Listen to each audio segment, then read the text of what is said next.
ce vendredi, au camp des loges, les quelques journalistes, de moins en moins nombreux à l'approche de la fin de saison, attendaient la traditionnelle conférence de presse du match du week-end. Ce dimanche, le PSG reçoit Guingamp pour le compte de la 35e accent grave journée. Dès l'arrivée d'Unai Emery, l'attaché de presse a demandé de ne pas donner le micro pour poser la première question. Petit moment de flottement. Puis l'annonce est tombée officiellement, il ne sera pas le coach du Paris Saint-Germain la saison prochaine. Nous avons discuté comme trois amis, c'est la meilleure solution pour tout le monde. Le secret de Polichinelle a enfin été dévoilé après des semaines de vagues médiatiques quant au très probable futur entraîneur du club de la capitale. Après un dîner entre Antero et Enrique, Nasser Al-Khelaifi et Unai Emery pendant lequel l'avenir du technicien a été acté, il en a parlé à ses joueurs à la session d'entraînement du vendredi matin, avant de l'annoncer à la presse. Au moment de son introduction, c'est comme si un énorme poids s'était envolé, laissant place à une sérénité dont il avait besoin afin d'achever son exercice dans les meilleures conditions, une situation à clarifier de toute urgence. La semaine précédente avait quand même pu semer des indices. Au cours de la saison, Unai Emery a plutôt été avare d'argumentation. Aux questions sur la gestion de l'équipe, de l'ambiance dans le vestiaire, de la relation entre Neymar et Cavani après le fameux penalty gate, il a souvent été évasif, répétant inlassablement des réponses préétablies.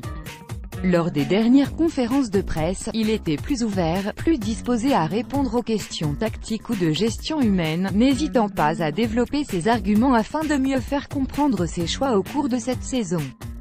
Comme s'il ne ressentait plus de pression.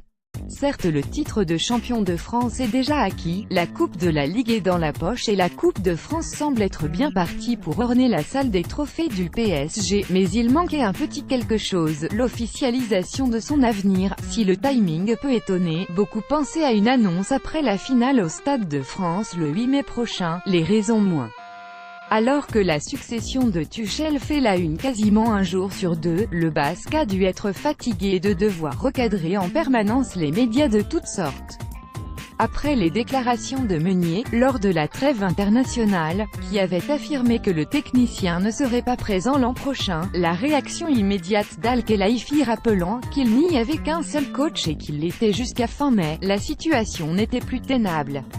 En bon tacticien, l'ancien entraîneur de Séville a réellement des objectifs à atteindre, qu'ils soient collectifs ou individuels, et avait sûrement envie que tout le monde se focalise sur cela.